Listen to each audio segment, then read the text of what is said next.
아침은 너무너무 햇살이 정말 내려집니다. 오늘은 아주 좋은 날씨죠. 하나님이 우리에게 주시는 축복인 줄 믿습니다. 네. 오늘 말씀을 보다 보니 뭐예요? 기가 막힌 말씀들이 많이 나오고 있습니다. 그렇죠? 우리 귀를 기울여 주님의 음성을 들으라고 말하고 있습니다. 여기에 그래서 제가 한번 말씀을 드려보려고 합니다. 제가 하나님으로부터 받은 말씀입니다. 시편 30편을 보면은 다윗이 뭐예요? 베옷을 입었어요. 뚫뚫 말고. 그러면 그게 어떻게 되는 거예요? 우리는 베옷을 입으면 죽은 사람들한테 입히지 않습니까? 그게 30편이 그거예요. 다윗을 띠띠 띄워서 매서 베옷을 입혀서 땅으로 내려가려고 한다는 뜻입니다. 그런데 하나님께서 건지사 베옷을 벗기시고 구원의 손길로 축복하시는 장면이 나옵니다. 저는 이것을 한 20년 전에 이렇게 영화관에 가면 텔레비 마냥 이렇게 쫙 지나가는 거 있죠. 그걸로 기도를 하는데 앞에 딱 나타나는 거야. 저 화면 핀 거 같이 저렇게 쫙 뜨는 거야. 30이라는 글자가 새파래요. 그리고는 검은 글씨가 딱 떠 있는 거예요. 근데 그때 당시는 정집사만큼도 믿음이 없었습니다. 저는 솔직히 말해서 바닥이었습니다. 완전 믿음이라고 하면 전혀 없는 사람이었었고, 그런데 그걸 보여주는데 30이라는 숫자를 보여주고 그 말씀을 보여주는데 이게 어디 있는지를 못 찾는 거죠. 참, 그러니까 얼마나 기가 막혀. 그래서 옆에 사람한테 이런데 이게 어디에 있습니까? 물었더니 그 사람도 모른대요. 그래서 뭐예요? 30페이지까지나 30장까지 나가는 장이 별로 그렇게 많지가 않습니다. 그게 덤부 터졌습니다.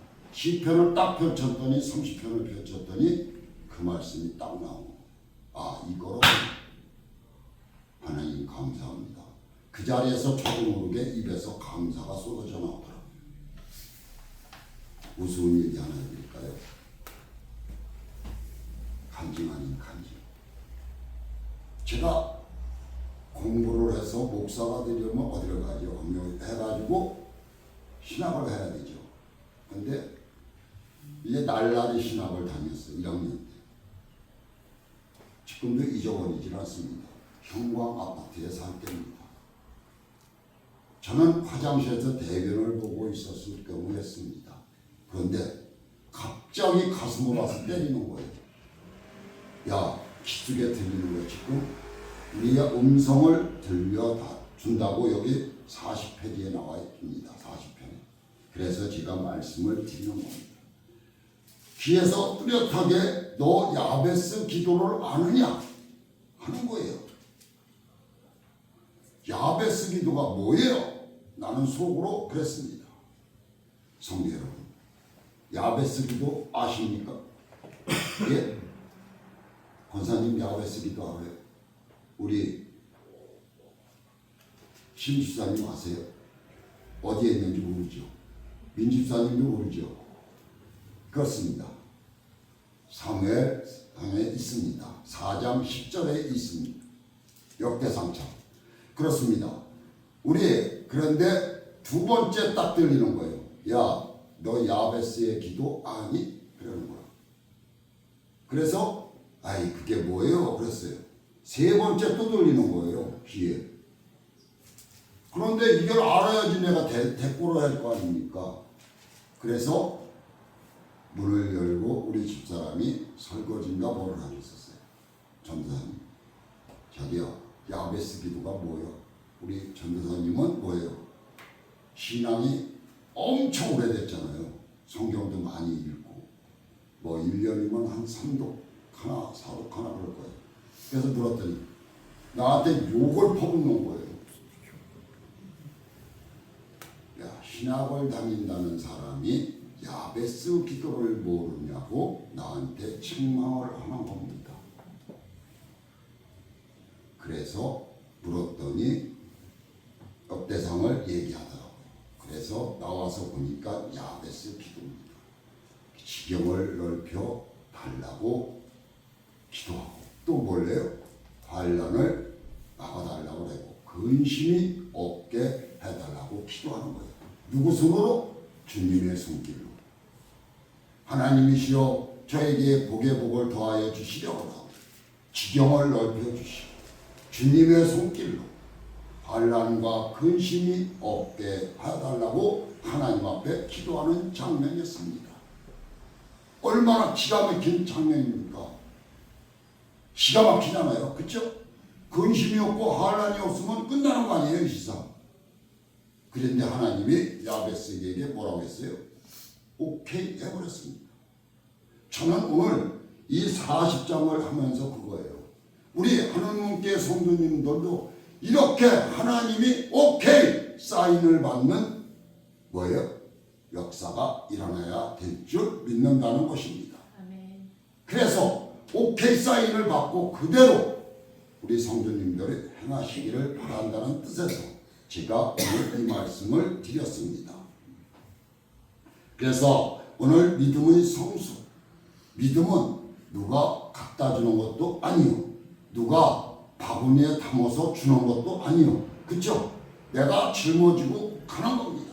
그리고 내 믿음은 내가 지키는 거예요. 내가 갖는 거예요. 누가 이렇게 보따리 싸서 갖다 주는 게 아니고 믿음은 내가 성장시키는 겁니다. 그래서 제가 이런 말씀을 한번 예화를 한번 말씀드려보려고 합니다. 명절 때, 그렇죠? 쫄쫄 굶는 조상 귀신이 있었답니다. 그래서 이 귀신들이 모여서 서로 의논을 하는 겁니다. 서로 뭐를 할까요? 신세 한탄을 하고 있는 겁니다. 귀신들이. 그런데 한 사람이 씩씩거리며 한 조상 귀신이 말을 했습니다.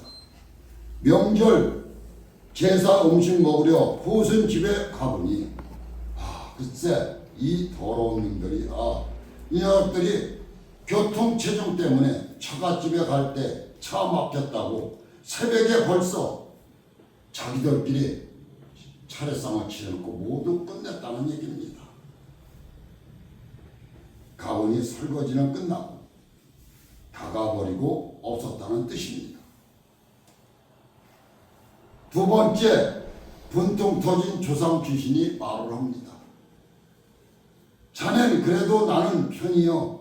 나는 후순집에 가보니 집이 텅 비었더라고. 텅텅 아무도 후순이 없더라는 것이죠. 알고 보니 어디 간 거예요? 해외 여행을 간 겁니다. 가서 거기서 제사를 지냈다는 거예요. 거길 내가 어떻게 알고 찾아가겠느냐 하는 겁니다. 아까부터 찡그리고 인상을 피지도 못한 조상 앉은 한 사기가 상은 잘 받았는데 택배로 음식이 모두 상해서 그냥 뭐만 먹고 왔을까요? 음식이 다 택배로 와가지고 상했습니다. 그래서 뭐만 먹고 왔을까요? 예? 목이 마라 물만 한 그릇 마시고 왔다는 겁니다. 또 한 사람 뿔난 또 다른 귀신 나쁜 놈들 호텔에서 제사를 지내기에 초대해서 갔더니 뭐예요? 음식이 전부 플라스틱이라는 것입니다. 그래서 먹다가 이빨만 다쳤다는 얘기입니다. 열받는 거죠. 그래서 난 말이야 아예 후순집에 가지도 않았어. 후순들이 인터넷에 뭔가를 제사를 지낸다고 해서 나도 힘들게 후순집에 갈 필요 없이 편하게 PC방에를 갔다는 것입니다. PC방에 가서 컴퓨터를 하고 딱 갔더니 뭐를 입력시켜야 돼요? 예? 뭐를 해야 돼요? 카페에 회원 가입을 해야 되죠? 귀신이 어떻게 회원 가입이 됩니까? 귀신이라고 가입을 시켜줘야지 애야 망할 놈들, 귀신도 힘든 세상이 되어버렸다는 뜻입니다. 성도 여러분, 오늘 아침에 제가 왜 이 말씀을 드렸을까요? 한번 잘 생각해 보십시오. 존 헌터가 쓴 신앙의 성숙이라는 책이 있습니다. 거기에서는 그는 참된 그리스도는 구원 그 자체에 머무르는 것이 아니라 부단히 신앙의 발전을 위해 뭐를 해야 돼요? 노력해야 된다는 뜻입니다. 기독교 신앙은 구원에서 출발합니다. 그러나 정체가 아닌 성령의 내부하심 힘입어보다 온전한 사람으로 변화되어 가는 것이 뭐예요? 기독교의 신앙인 것입니다. 내 마음이 온전히 변화되어야 된다는 뜻입니다. 그래서 뭐예요? 곧 믿음, 또 뭘까요? 중생, 그 다음에 성화, 영화로운 발전이 날로 발전을 해야 된다는 뜻입니다. 사람이나 다른 신과는 견줄 수 없는 하나님을 잘 섬기는 성도들이 되시기를 주님의 이름으로 축원하는 바입니다. 첫 번째, 주의 뜻을 행해야 하는 우리들입니다. 본문 8절을 보면 나의 하나님이여 내가 주의 뜻 행하기를 즐기오니 주의 법이 나의 심중에 있나이다 하였나이다 고 했습니다. 성도는 주의 뜻을 알고 그대로 행해야 된다는 말씀입니다. 책임과 의무의 차원이 아니라 뭘까요? 기쁨과 즐거움으로 해야 된다는 뜻입니다. 주의 뜻을 행하기 위하여 우리는 이 세상에 왔습니다. 하나님이 여러분들은 태속의 어머니 뱃속에 있을 때부터 택한 것입니다. 그래서 여기에 오신 겁니다. 왜? 제가 이 말씀하면 나는 아닌데 이렇게 말씀하실지 모르지만 나는 늦게 왔는데 이렇게 말할 것입니다. 정집사 같은 분은 옛날에도 다녔다고는 했지만 그렇습니다. 하나님은 택했습니다. 여러분들. 그렇지만 늦게 하나님을 알고 빨리 알고의 차이점입니다. 하나님은 너는 세상에서 다 해볼 거 해보고 와라 이랬을지도 모릅니다. 그래서 우리는 그 차이밖에 없지 하나님이 부르신 것은 다 똑같다는 얘기입니다. 그래서 죄의 법이 심중에 있다고 하였습니다. 문자적으로 창작 중간에 있다는 의미입니다. 창작 중간에 있다는 의미라는 뜻입니다. 하나님의 법이 자신이 가장 깊숙한 곳에 있다는 표현을 통하여 다윗은 하나님의 말씀이 그의 행동과 나의 뭐예요? 자세와 결정하는 중요한 표준이며 요소임을 그는 강조하고 있는 것입니다. 사람은 자신의 이익이나 기분과 감정에 따라서 내 행동이 변화가 됩니다. 그렇죠? 쉽게 변화되죠. 내 행동에 따라.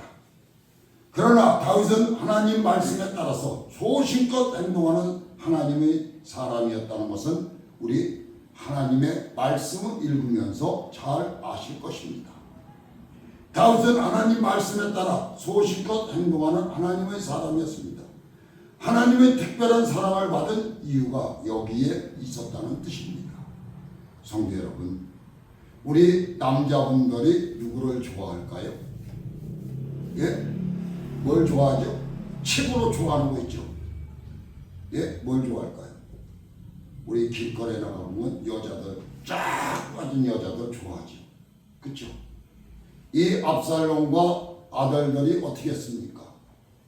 여자를 다윗에게 일어나지를 못해 늙어가지고 짐승에 드러나 있을 적에 한 여자를 어린 아이 16, 17된 어린 아름다운 여자를 다윗에게 데리고 왔습니다.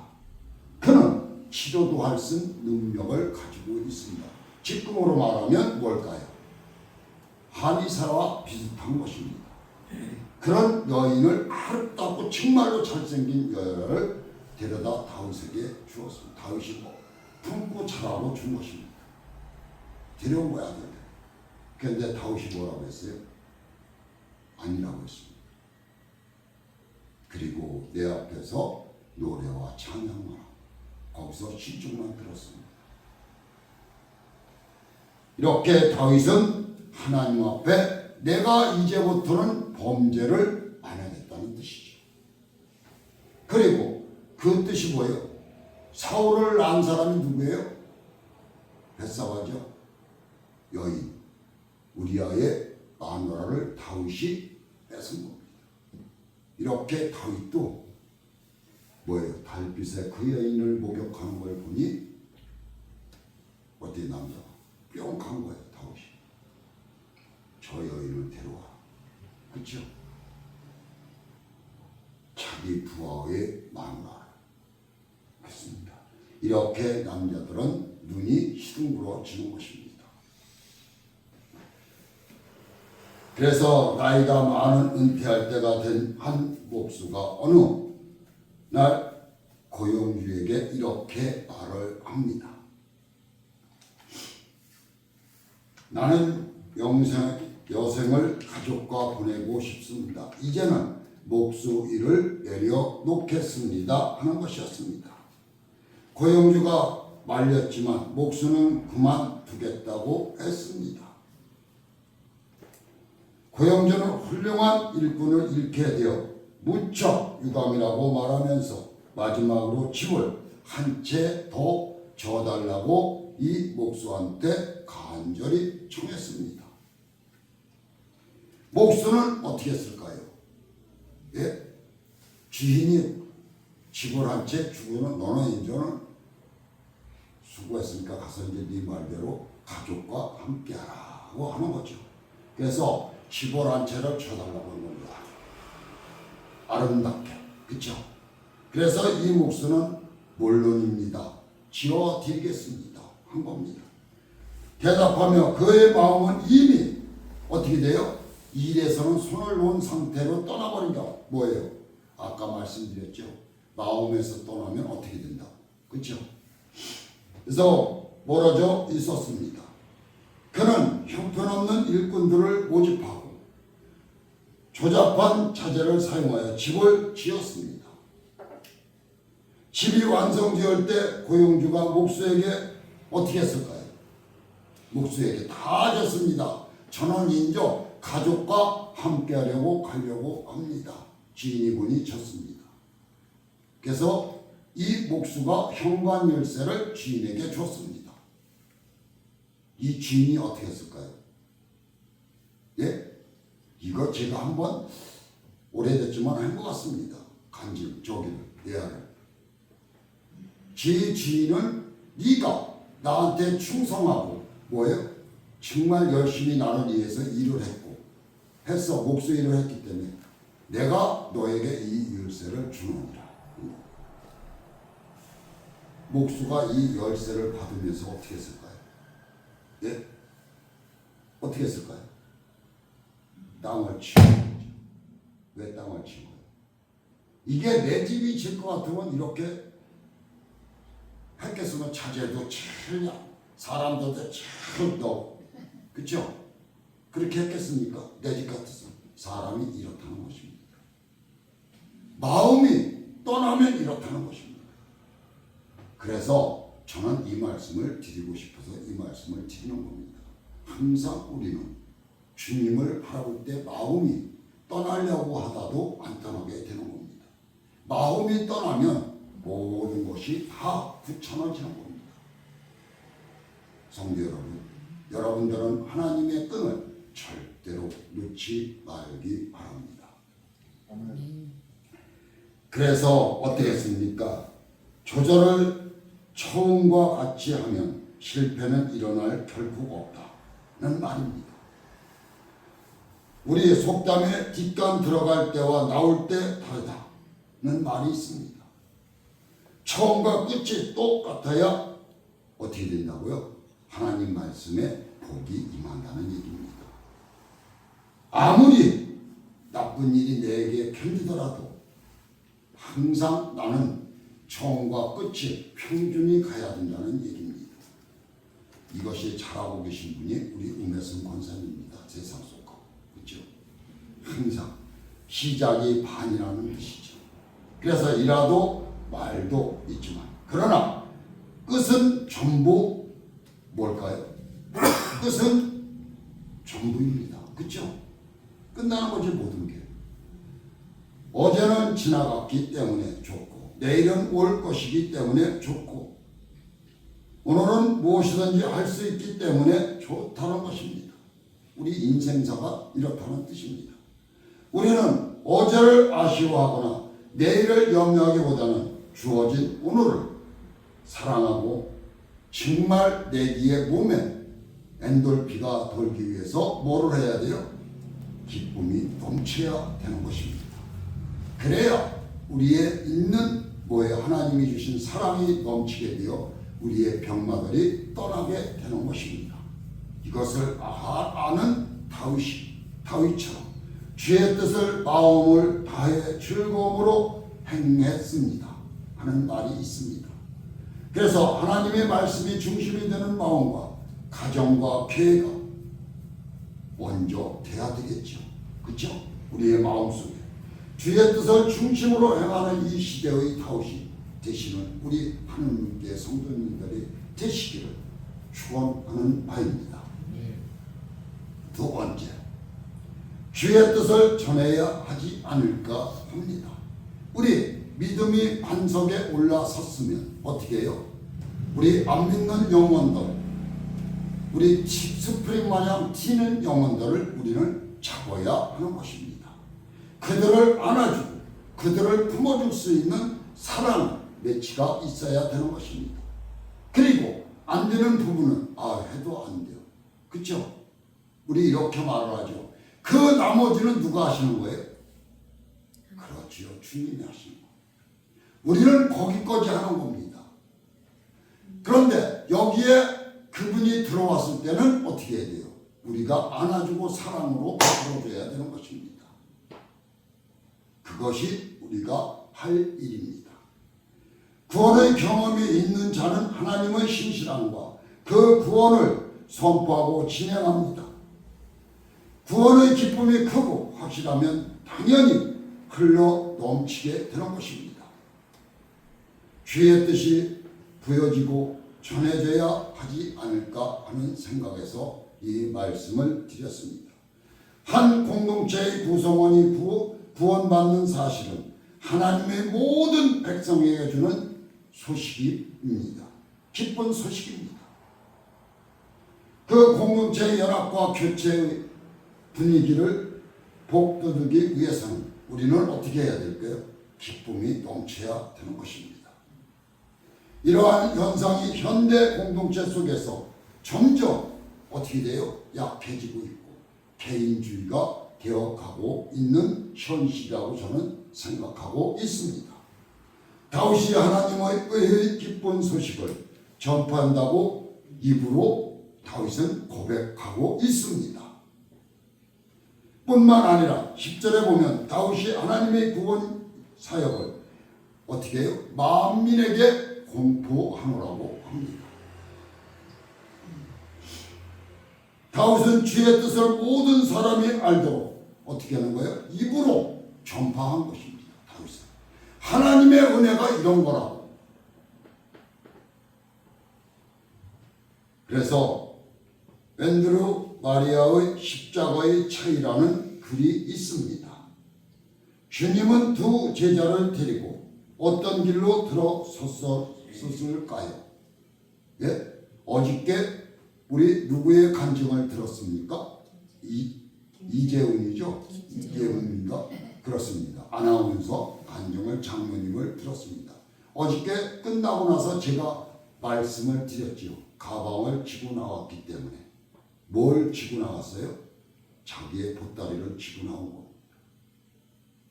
출근할 때는 항상 쥐고 다닌다고 합니다. 그것이 뭘까요? 돈보따리일까요? 책보따리일까요? 책보따리 같습니다.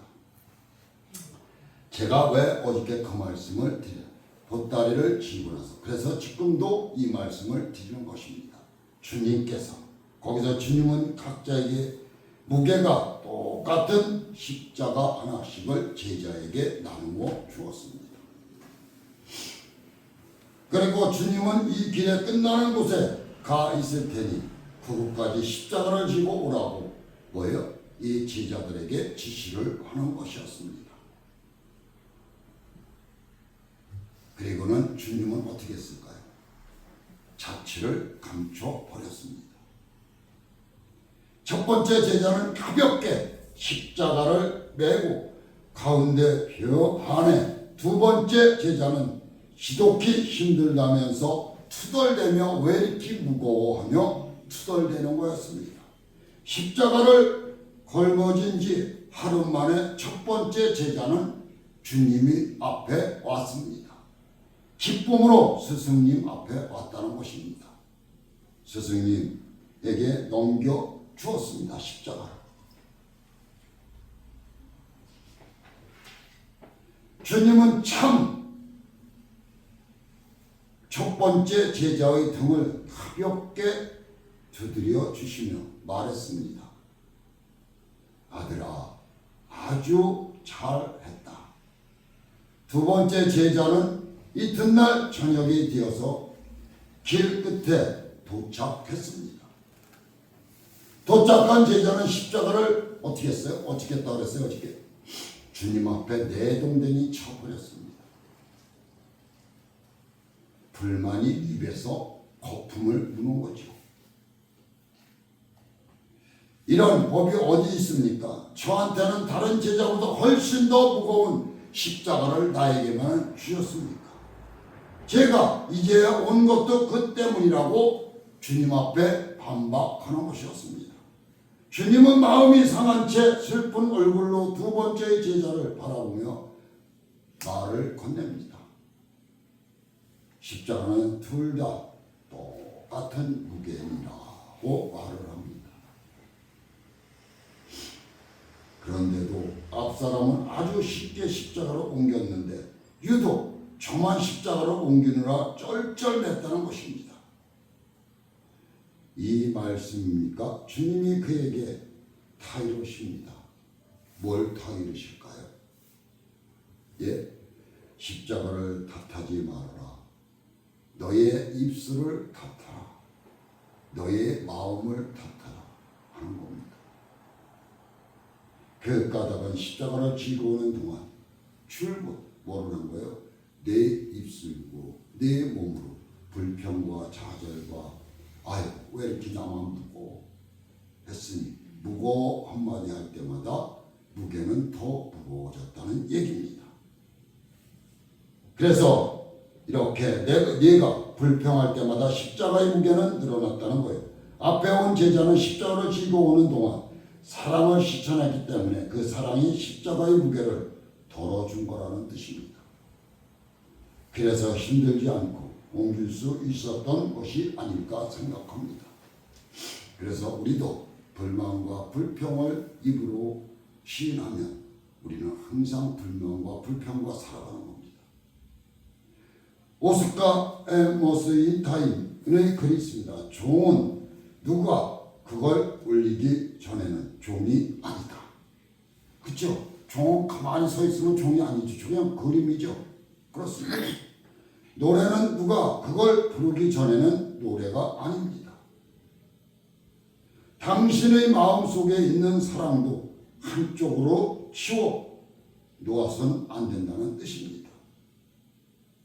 사랑은 주기 전에는 사랑이 아니지 않습니까? 하는 말입니다. 우리 모두 다윗처럼 기쁜 소식을 담대하게 그리고 모두에게 전파하는 우리 성도님들이 되시기를 주의 이름으로 축원하는 바입니다. 세 번째, 주의 보호를 받아야 하지 않을까 생각합니다. 본문 11절 여호와의 주의 긍휼을 내게서 거두지 마시고 주의 인자를 진리로 나를 항상 보호하소서 하고 합니다. 11절 말씀입니다. 끝 말씀입니다. 오늘 본문 다윗은 현재 슬픈 가운데 있는 자가 자신을 위로하기 위하여 과거의 구원을 회상하면서 과거 자신의 형실을 근거로 하나님의 자비를 구하고 있는 것입니다. 그래서 아까 여인을 말씀드린 겁니다. 자비를 구해야 되죠. 다윗은 하나님이 구원과 성실과 인자와 진리를 입이 닳도록 회중에게 선포하고 선전한 일을 고백하면서 하나님의 보호를 강구하고 있는 다윗이었습니다.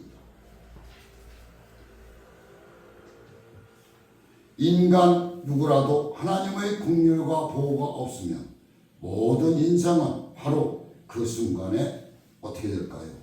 끝나는 인생이 되어버리는 것입니다.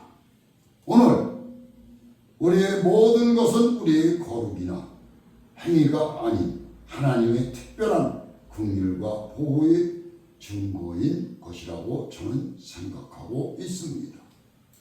하나님의 보호를 깊이 감사하고 간절히 기도해야 되는 것입니다. 하나님의 보호를 아는 것이 믿음이고 지혜이고 은혜인 것이 아닐까 생각합니다. 가난해서 지게질을 하며 사는 사람이 있다고 가정해 봅시다. 그가 지게질로 물건을 운반하는 것이 너무 힘들고 어려워 리아카를 끌고 가는 사람을 봅니다. 나도 저 리아카를 사려는 목표를 세우고 열심히 저축하고 있다면 그것은 뭘까요? 뭐가 되는 거예요? 목표가 되는 것입니다. 그러나 그가 지나가던 고급 승용차를 보고 자신도 당장 저 자동차를 타고 싶다고 생각한다면 그것은 목표가 아니죠. 그렇습니다. 그것은 뭐예요? 희망인 것입니다. 희망사항이 아닐까 저는 생각하는 것입니다. 목표는 구체적인 실천 계획에서 있어서 꿈꾸는 이로 하여금 그것을 생각하면서 자신의 삶을 그 목표에 부합하는 방향으로 끌고 가게 하는 것이 우리의 행인 것입니다. 망상, 그렇죠? 희망, 사항이 가지고 사는데 비용이 안 들지만 구체적인 목표를 가지고 사는 데에는 반드시 뭘까 될까요? 비용이 들어가게 되어 있습니다. 우리 어떤 목표를 이루기 위해서 꼭 희생해야 할 것이 있기 때문입니다. 종합적으로 통합으로 말씀을 드리면 우리는 누구를 위해서 희생할 준비가 되어 있어야 된다는 뜻입니다. 그래서 외화로 지금 이렇게 우리 하나님께 성도님들에게 말씀을 드리는 것입니다. 잘 알아들으셨습니까? 그래서 구원받는 성도에게는 마땅히 사명이 있어야 된다는 뜻입니다. 맞습니까? 네.